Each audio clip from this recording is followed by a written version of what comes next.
Anyway, we are tackling part 3 of our series on community, and today I'm wanting to address something incredibly simple but deeply profound. And my hope is that at the end of this message, which I'm trying to keep short, in fact, so much so that I'm keeping the third sort of point for next week, so as not to in any way dilute what I feel needs to be emphasized today. And I simply want to talk about how listening is loving. Listening is loving. Now, just so you know, I wrestle over these things like this. Like if we're talking about a statement or a sermon title or a point, I will try and think about it from different points of view, because obviously you can argue about, well, you can love without listening and you can listen without loving, and I get that. But what I want us to kind of hopefully grow in our understanding and appreciation of today is that for many people, to be listened to is to feel loved. To actually feel heard is to feel loved. So 2 very simple points today. The first is to listen is to love. I came across a post by Pt3, who is a pastor and author. He also heads up the 24/7 prayer movement globally.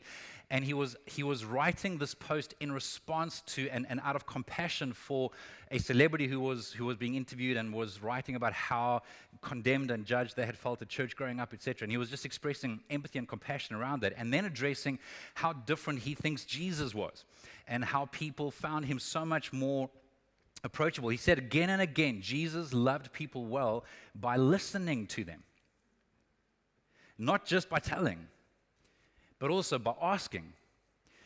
Listen to this. Jesus asks no fewer than 307 questions in the Gospels, so as are recorded in the Gospels, and only actually directly answers 3.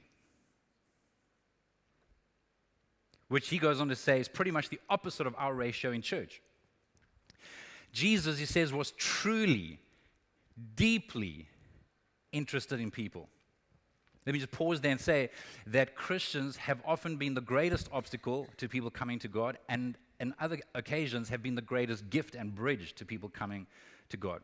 The followers of Jesus have often been a blessing and have often made life a lot harder for people because of our perception of God and how he views people and what listening looks like and loving looks like and how we can value a person even if we don't agree with everything. Jesus was truly deeply interested in people, he says, and the messier their lives appeared, the kinder his demeanor became. Less so, he says in brackets, with those who thought they had all the answers. Or maybe to put it another way, John Ortberg in his book Steps talks about how, and he's especially talking about people in the recovery programs and movements, how they discover that often the worse their story, the warmer their welcome. And he's relating it to our relationship with God, saying basically that if we have a humble, open heart to God, we'll find that actually the worse our stories, the warmer he's welcome. God is incredibly compassionate to the humble. God is incredibly gracious to the hurting. In fact, the only time that we see in Scripture that Jesus is firm or maybe even quite harsh is with the self-righteous, with people who think that they're better than everybody else, or people who think that they are good enough in their own behavior and in their own right. One more statement that has really kind of resonated with me over the last year or two, and it's kind of marinated and has challenged me, and I keep trying to come back to this, is a statement by David Augsburger in his book Caring Enough to Hear and Be Heard, where he says that being heard is so close to being loved that for the average person they are almost indistinguishable. Being heard or feeling heard is so close to being loved that for the average person they are almost indistinguishable. There is something about feeling seen when you feel heard. There's something about feeling validated and like you matter, you count for something. Whether or not you agree or disagree, you matter, your story matters. What you're wrestling over, what you're going through, it's worth listening to. To pay attention, to listen, is to value, to love. Jesus was shockingly approachable. He was approachable by people that many others would have considered to be social outcast. Some of you know what it meant to be a leper 2,000 years ago, where effectively you were considered unclean. So much so that in a social environment, like if you were anywhere and someone was at risk of coming anywhere near you, you were required, I think by law, to shout out, "Unclean, unclean," to warn them away from coming anywhere near you. Yet we see that lepers felt safe enough to approach Jesus. They had to get close enough to hear him, close enough to be heard. There's a woman with an issue of bleeding, which is a very polite way of describing the incredibly traumatic and painful condition that she had for 12 years. And again, because of that, according to sort of Old Testament Jewish law, she was unclean. So imagine to be unclean for 12 years, where you cannot ever touch anyone or have anyone touch you. You can't go into the synagogue. You can't go into a community like this. You are removed. You're ostracized. She was able to approach Jesus. And even if you read in one of the Gospels, because it's recorded in a few of them, but how he actually calls her daughter of Abraham is lost on us, but at that time, it is speaking of incredible dignity and meaning. And her touching Jesus didn't make him unclean. He was able to help bring healing and wholeness towards her. He was deeply approachable. There's a well-known story of a woman at the well who happened to also be a Samaritan, which is meaningful because in those days, Jews considered Samaritans to be half-breeds. They were considered in very derogatory terms. And even amongst the Samaritans, she was thought of very poorly because she was a social outcast because of parts of her lifestyle. There's no other reason, scholars argue, that she would be out in the middle of the day, in the worst part of the day, the hottest part of the day, going to go draw water by herself where there's likely to be nobody else, excepting that she meets Jesus. And Jesus approaches her and she discovers that he's approachable. And again, he shows dignity. He asks her questions. He's interested. He engages. So much so that she runs back to town, to the place where people would have thought so little of her, and something was compelling enough that they heard her when she said, "Come and see, could it be that he's the Messiah?" Even his own disciples, when they arrived back from going to go get some KFC, discovered him talking to her, and they were surprised to find Jesus talking to a woman, and to a Samaritan woman, and to a woman that is a woman and a Samaritan, and even in that context is thought of so poorly. He showed dignity. He was approachable.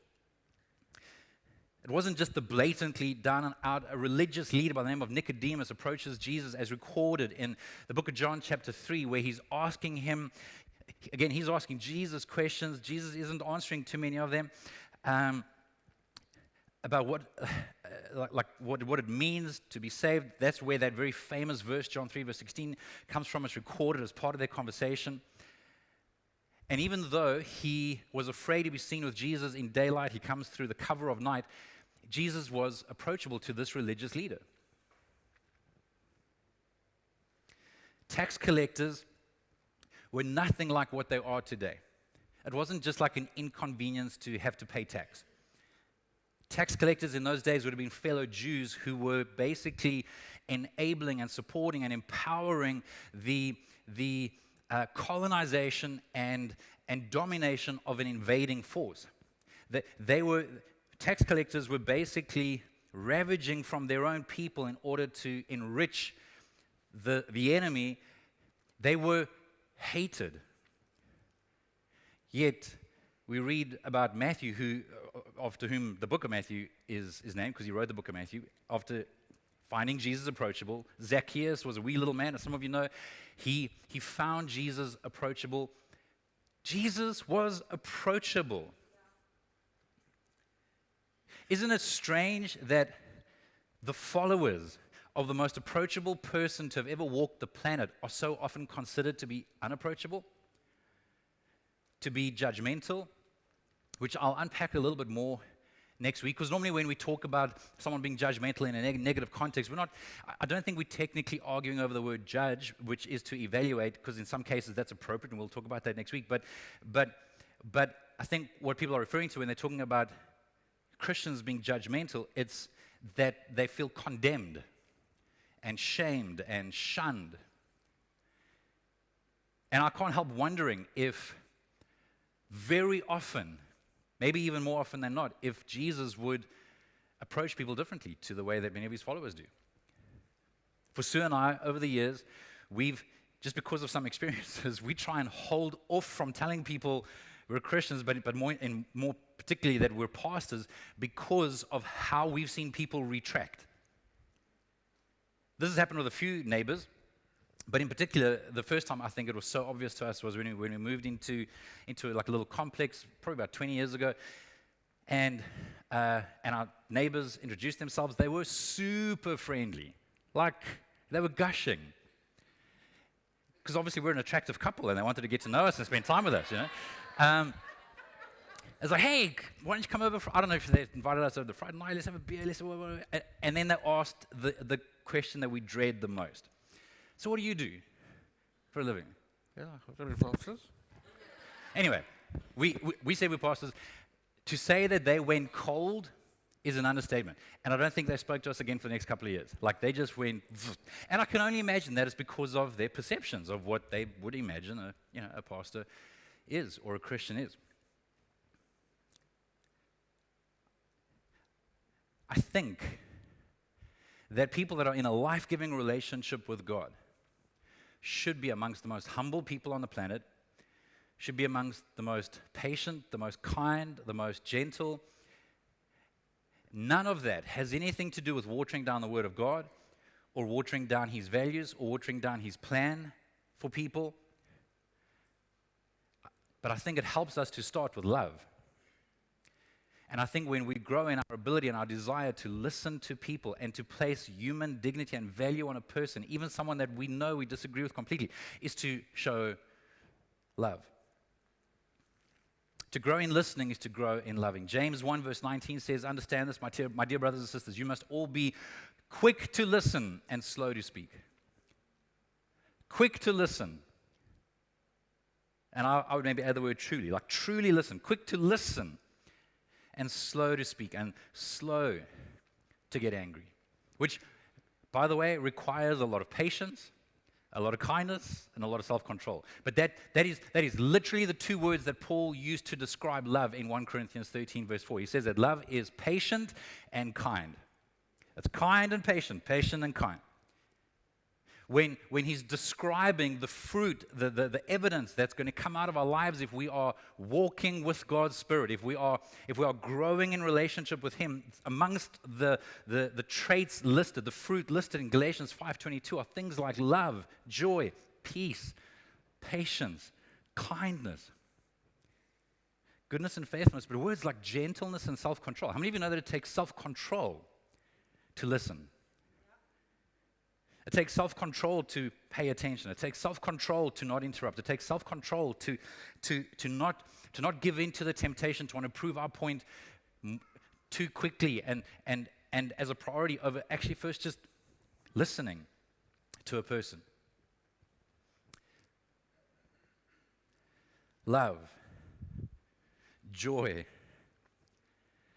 peace. I think of peace in the context of relationships and disagreements and debate. And by the way, my opinion is that you don't have to agree to love. You don't have to agree to accept. I think that we should actually be able to have rigorous debates that as long as they are honoring or honorable and not demeaning and not demonizing. So it's not about agreeing with everyone. I think that's false. I think that's superficial. I think that the love of God is far deeper than the love the world talks of.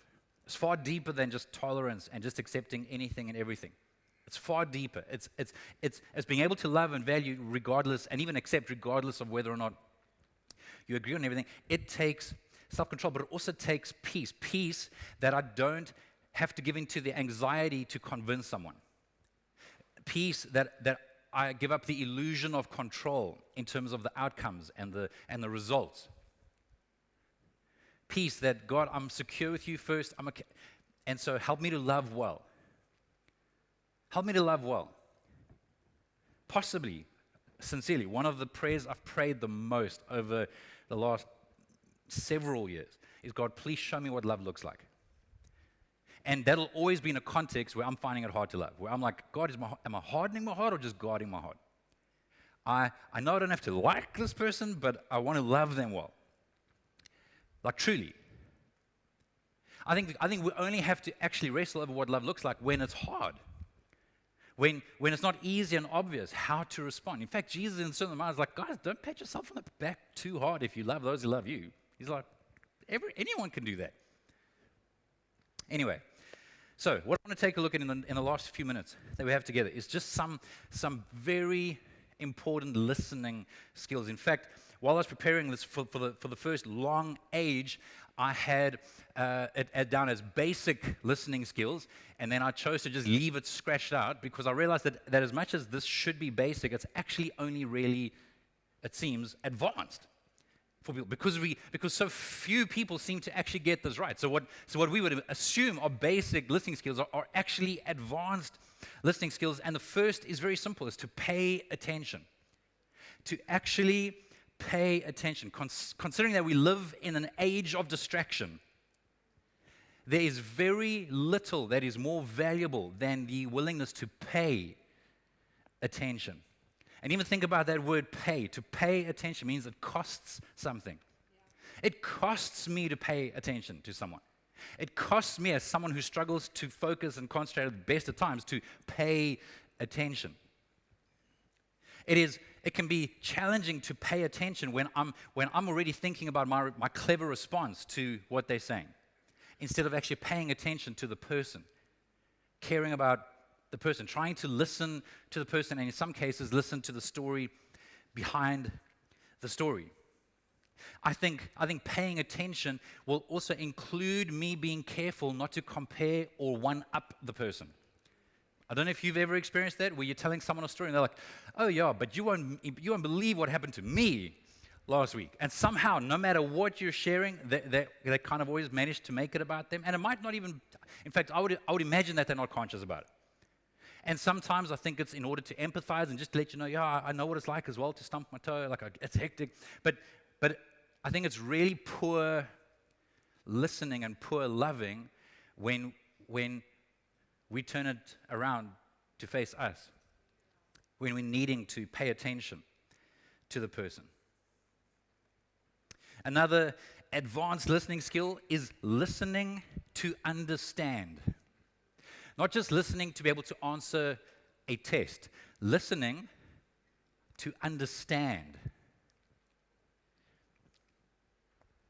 You'll see in brackets that we've included the words even more than agree. The goal is to actually understand where this person's coming from. We don't know what journey people have been on. We don't know where there's been pain, where there's been disappointment, where there's been hurt. And unless we are willing to listen, we never will know. We'll just keep responding to the superficial symptoms and to the words that are coming out instead of actually trying to listen, to understand. And by the way, and I want to be careful when I use this statement because I know it could be misunderstood in a negative light, but I've often been reminded of that idea of feelings are real even if they're not right. I'm using inverted commas, even if they're not right.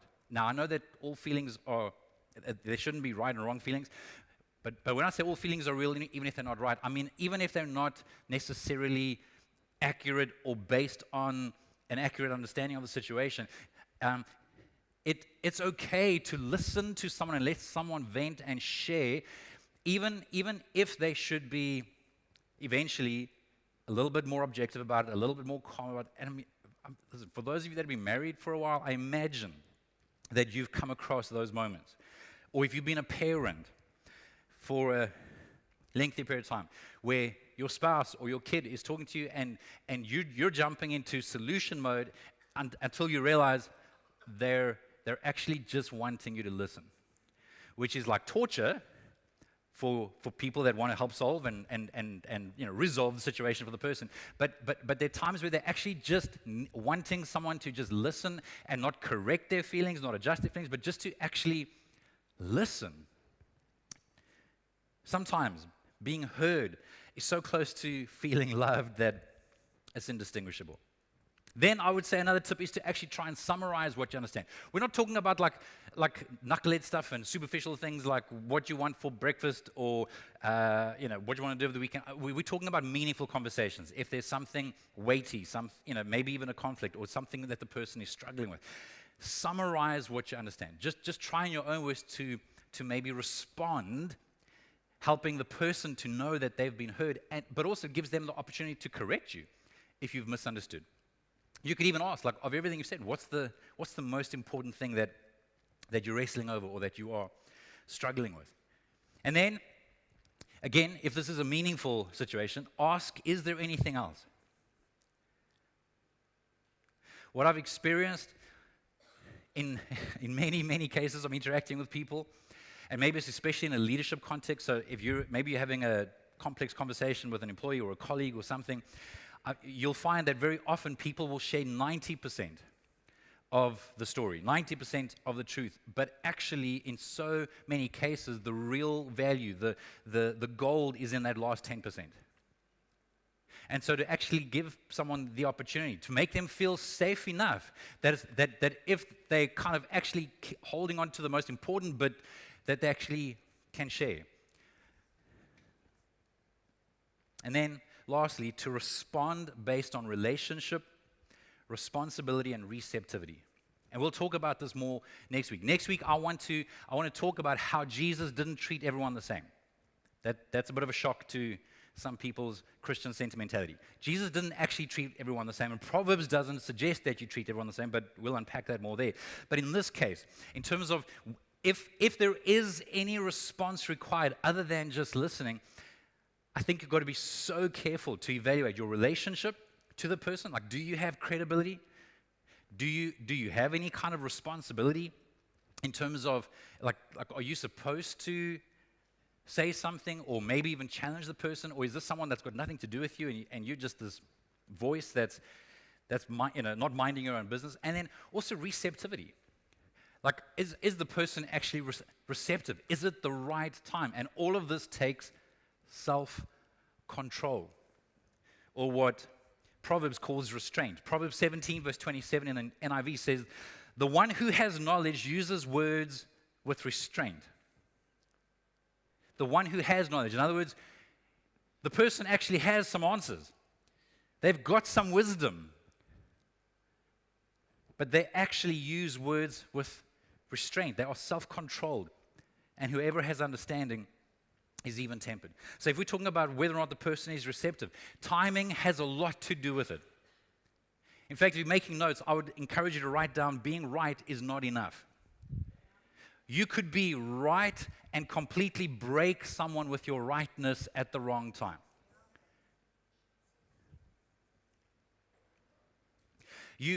And this is why, by the way, we need God. We need to not just be listening to people. More importantly, we need to be listening to God while trying to listen to people when it comes to, especially when it comes to meaningful, complex situations, to actually have the Spirit of God say to us, not yet. Or conversely, to actually encourage you with courage, saying, have a conversation, or ask a question, or make an observation. We want the person to be receptive. I remember many, many years ago, some of you know the story with our oldest daughter. We met her as a young teenager. She was adopted and kind of moved in with our family full time at the age of 16. And Sue and I knew that there was a lot that we didn't know. At that point, Maddie was 3, Taylor was 6. So there's this 10-year gap. We didn't know what it is to parent a teenager. And we were just like, Lord Jesus, give us wisdom. Help us. Help us with whatever we need to deal with. And I remember that not too long after Misha moved in with us, we became aware of some stuff that was very concerning. And everything in me wanted to address it immediately and address it quite firmly. I do think that my heart and motive was out of love, for what it's worth. So this wasn't like just a reactive thing. Like we were worried, we cared. And I felt God impressing upon me, gently but firmly, to wait. So I'm like, for a minute? For an hour? Like until tonight? Like how long must I wait? And so and I didn't feel like I got any kind of answer. So then the next day I'm like, this isn't going away. Can we address it now? And I kept not feeling appeased. And it went on like this for about 2 weeks, which for my personality is like 17 years. It just was, it was so unnatural for me. And not because I enjoy conflict, I just care about, in this case, we cared about our daughter. Like we really wanted to be able to, like we were worried, we were concerned. But 2 weeks later, she comes to us and actually brings the stuff that we were concerned about to the surface. And we were able to have one of the most significant, meaningful, life-giving conversations. And it was helpful. It was constructive.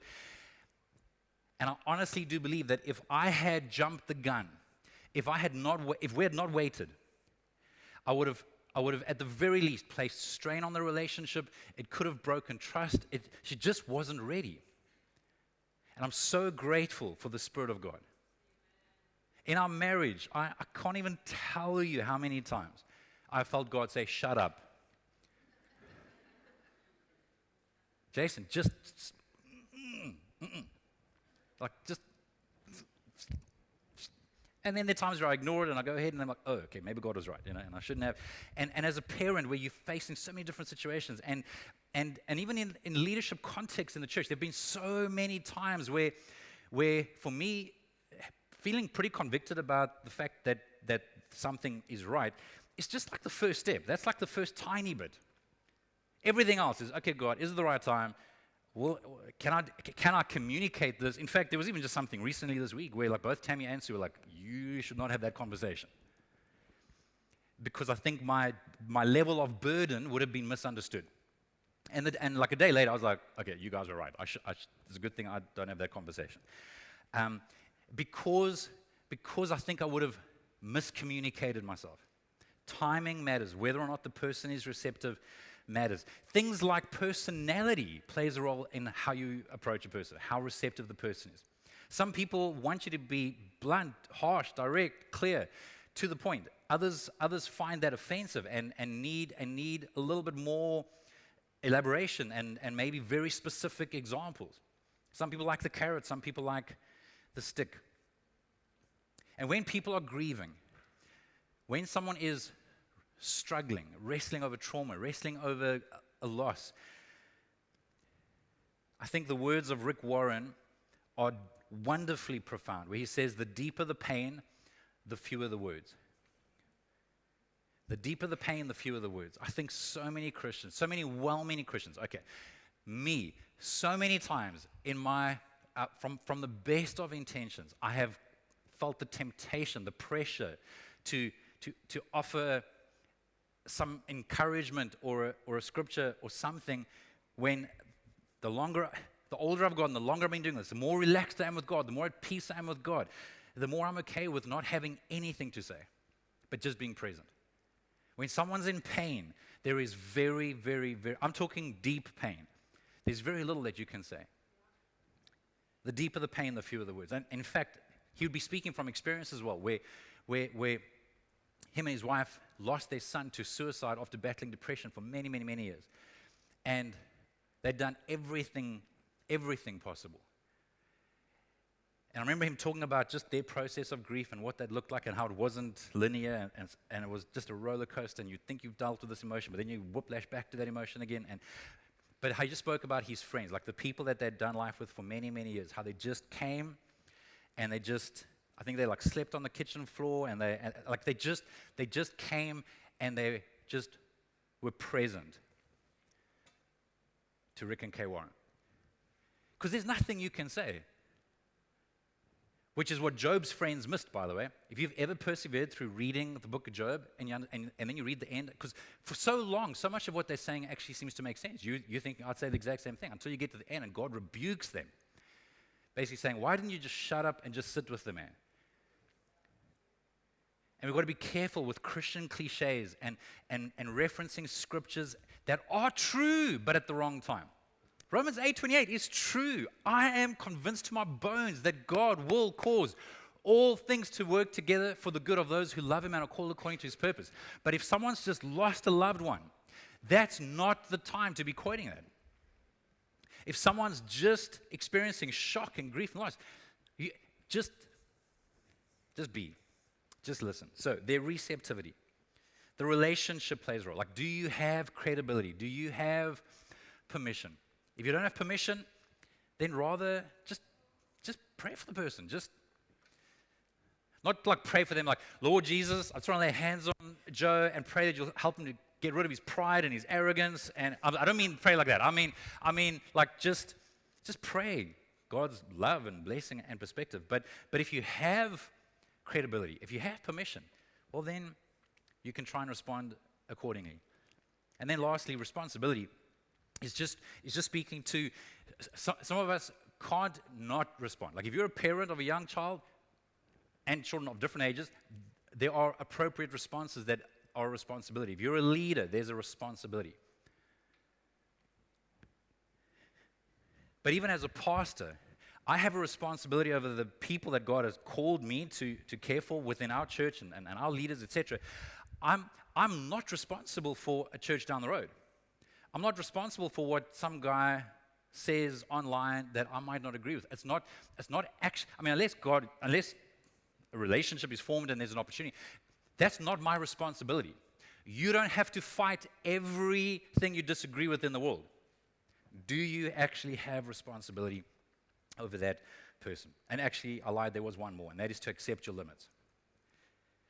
When we are learning to listen and learning to love well through paying attention, through listening to the story behind the story and to summarizing and asking if there's anything else, in that whole process, as we recognize the limits of our relationship, receptivity, responsibility, for us to also recognize our limits before God, where we can't guarantee the outcome that we would prefer.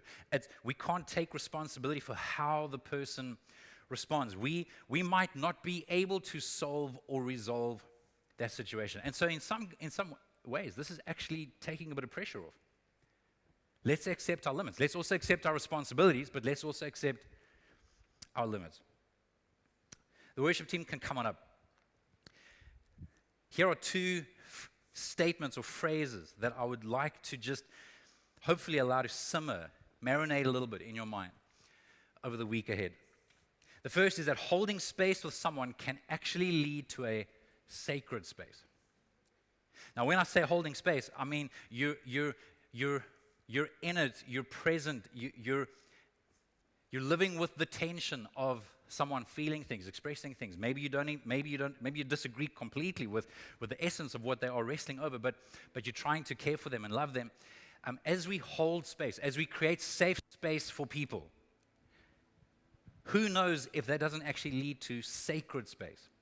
Sacred space being time with God, like where they actually sense God being present to them, God paying attention, God encouraging them. Or to put it another way, here's the next statement. God might use your ear to open their ear to Him.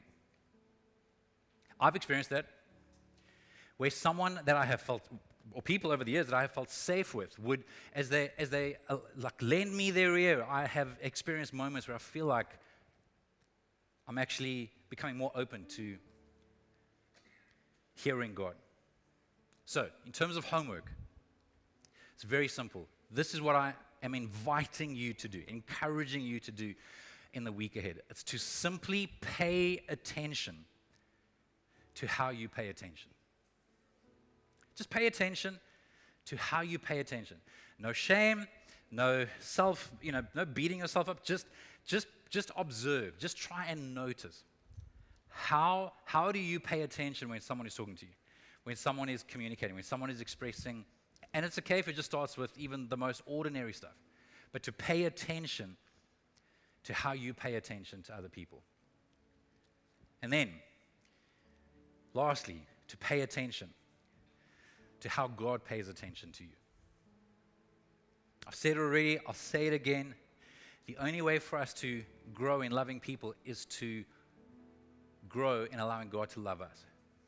When we experience, not just believe theoretically, when we experience the grace and mercy and patience and kindness and self-control and gentleness and faithfulness of God, it humbles us to where it helps us to then be patient and kind and generous and gentle and self-controlled with other people. We need to pay attention to God. We're going to take part in communion in a couple of minutes. And before we do that, I want to show you a short video clip that psychologists have used to describe something known as still face. The video is pretty self-explanatory, and then I want to kind of just help connect the dots with how I believe this is relevant to our relationship with God and to our relationship with people. And I want to get you to reflect on that as we take part in communion. Pay attention to the screens, please. Babies this young are extremely responsive to the emotions and the reactivity and the social interaction that they get from the world around them. This is something that we started studying 30, 40 years ago, when people didn't think that infants could engage in social interaction. In the still face experiment, what the mother did was she sits down and she's playing with her baby, who's about a year of age. I'm like a girl. Oh. And she gives a greeting to the baby gives a greeting back to her. Yeah. This baby starts pointing at different places in the world, and the mother's trying to engage her and play with her. They're working to coordinate their emotions and their intentions, what they want to do in the world. And that's really what the baby is used to. And then we ask the mother to not respond to the baby. The baby very quickly picks up on this, and then she uses all of her abilities to try and get the mother back. She smiles at the mother. She points because she's used to the mother looking where she points. The baby puts both hands up in front of her and says, "What's happening here?" She makes that screechy sound at the mother, like, come on, why aren't we doing this? Even in this 2 minutes, when they don't get the normal reaction, they react with negative emotions, they turn away, they feel the stress of it. They actually may lose control of their posture because of the stress that they're experiencing. Okay. I'm here. And what are you doing? Oh, yes. Oh, what a big girl. It's a little like the good, the bad, and the ugly. The good is that normal stuff that goes on, that we all do with our kids. The bad is when something bad happens, but the infant can overcome it. After all, when you stop the still face, the mother and the baby start to play again. The ugly is when you don't give the child any chance to get back to the good. There's no reparation, and they're stuck in that really ugly situation. I mean, there's so much that we could unpack just with that principle alone, and the world we live in, and in our country, and just how many people grow up without healthy attachments, and why that then causes further pain in relationships, and the cliche of hurt people. So there are a lot of roads and rabbit holes that we could go down in that regard. I want to just highlight two applications. One is that how you respond to people matters. I think if someone is risking sharing something vulnerable with you, and they just feel like you're just neutral. I mean, notice that her face wasn't angry, it wasn't ugly. In fact, I thought she actually still looked quite pleasant. But she wasn't responding. There was no validation of what that child was needing in that moment. And so I just want to encourage you to pay attention to how you pay attention, because how we respond to people really matters. Because before anything that you want to agree on or disagree on, people need to be valued. People need to be accepted. People need to be validated as a human being created in the image of God. But then secondly, and this is a lot harder and a lot more complex, but because for many of us, we haven't experienced this, so that's why this is hard to accept. But God looks at you with love. You may not, in fact, I know that a lot of the time, maybe most of the time, you don't feel it, you don't sense that responsiveness. And that's why I want to encourage you to also pay attention to how God might be paying attention to you. And you can't do that in a rush. You can't do that while you're trying to race through a Bible reading plan just to get done in the next 7.5 minutes. You can't do that while you're multitasking. That's why there's so much value in just slowing down, being present, practicing a bit of solitude where you're just removing distractions and just trying to get present to God, where you pay attention to how He's paying attention to you. And it brings me to this very well-known blessing that, we even sing the song, which comes from Numbers chapter 6, verse 24 to 26, and it's a priestly blessing. It's a blessing that God tasked Aaron and other priests to bless the nation of Israel with. And He says, the Lord bless you and keep you. Verse 25, pay attention to what this is saying, right? The Lord make His face shine on you. Think about what we've just watched. Imagine if we could actually experience, like if we could actually just get present enough to sense God actually reassuring us, hey, I see you. I care. I'm here. I'm present. The Lord make His face shine on you and be gracious to you. The Lord turn His face towards you and give you peace. I love how it's describing the face of God. Now, no, we don't get to see the physical face. It's metaphorical language. But what we want to do just for a moment, just for 2 minutes, is just to slow things down a bit. I'm going to stop talking in a moment, and I want to invite you to reach under your chair. You'll find that there's a little container that's got some juice in it and a wafer at the very top. It can be a little bit tricky sometimes. You have to fiddle quite a bit with the top to get the first layer open to get access to the wafer, and then you can kind of like break the plastic corner to get access eventually to the juice.